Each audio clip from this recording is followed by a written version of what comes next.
Should Broncos country be worried about their future under Sean Payton? I want to bring some context to this tweet that's going around Broncos country right now from Ryan Michael, a contributor for the Pro Football Hall of Fame as well as KOA Radio. I want to make it perfectly clear, this video is not to attack Ryan. I have nothing against Ryan. I perfectly respect his opinions here.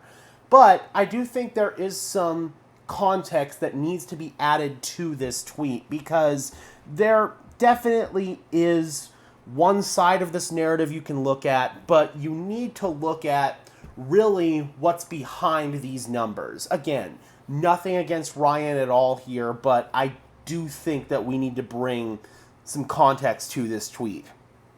So, in this tweet, it says, "I'm concerned for Broncos country. Sean Payton produced 12 top 10 offenses in 14 years with Drew Brees, 9 of them top 5.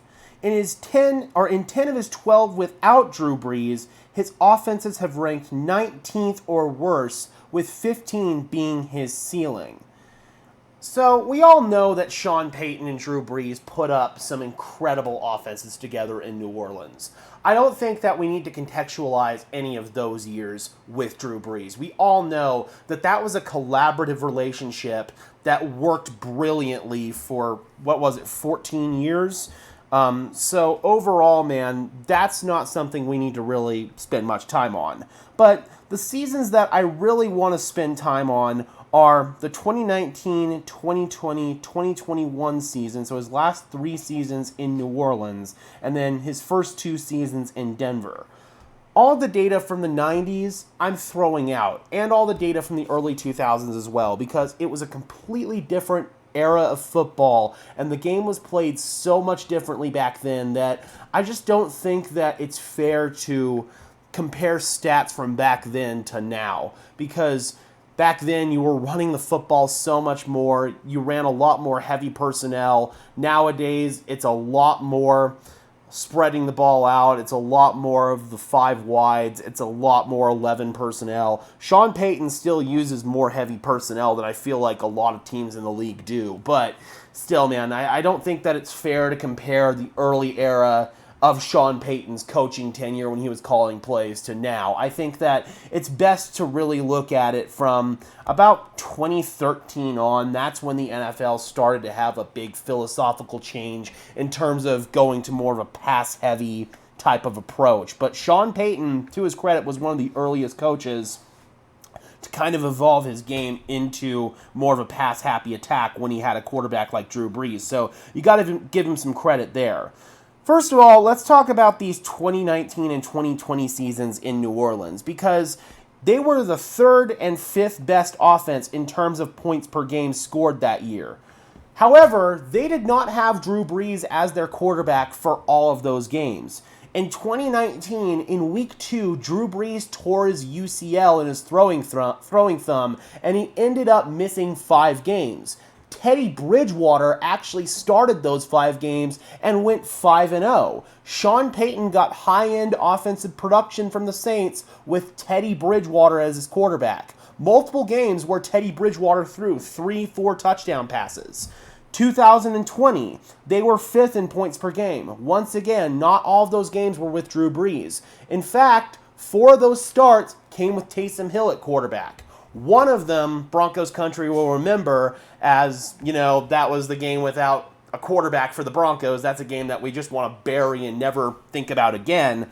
But that was a season where, once again, Sean Payton didn't have Drew Brees for all of his games, and he had to start Taysom Hill for 4 games, and they still had high-end offensive production.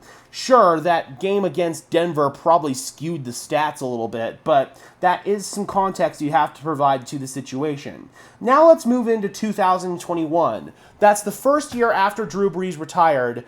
Mind you, COVID is still running rampant at the NFL at this point. They're still testing players for COVID. They're still ruling out players in COVID protocol. And the Saints were one of the most ravaged teams in terms of COVID.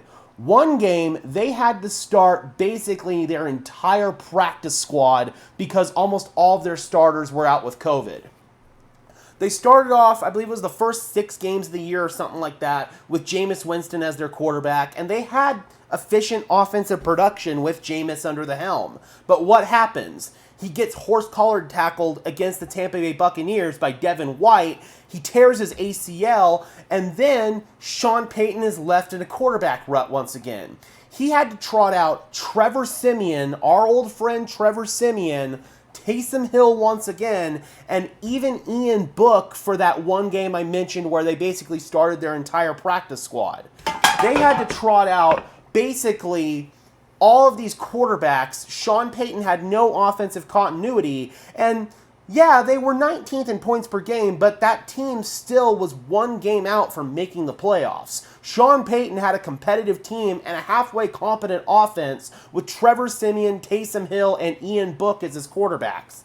Then, last year in Denver, I'm not going to spend too much time on that, but he had a quarterback who didn't fit his scheme. He was trying to kind of hybridize what he wanted to do with what Russell could do, and it worked to a certain extent. I mean, he got decent numbers out of Russell Wilson, but when it mattered most, the Broncos couldn't deliver. They were 19th in points per game.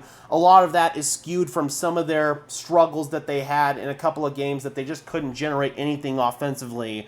I'm not going to sit here and really clamor that too much. And then 2024, they're 22nd with Sean Payton having a rookie quarterback. And I think we've been able to see steady and consistent growth from this offense throughout all of these games that have been moving forward over these last 4 weeks. So, I don't know, man. I think that it's very important to provide context to all of these situations here. I don't think Sean Payton's forgotten how to coach, and it's also very clear that Sean Payton can coach an offense without Drew Brees as his quarterback. And now he's found his quarterback once again in Bo Nix. Things are looking up in Broncos country. I have nothing against Ryan Michael for putting this out. Again, I think it's important to put stuff like this out, but I also think it's important to provide context to these stats. And there is missed context when you just put out a blank spreadsheet like this without providing basically what he was dealing with in terms of his circumstances.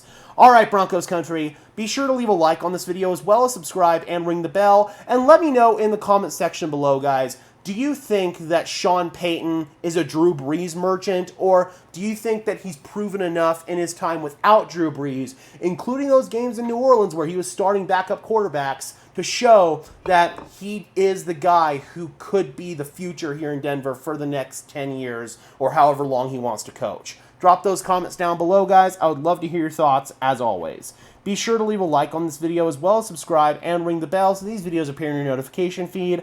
I would really appreciate it, guys. Those are both free and easy ways to show your support. Helps tell YouTube's algorithm to push us out, and it helps us get seen by more and more members of Broncos country just like you and me. And until next time, guys, I'm your host, Gage Madrid, saying peace out.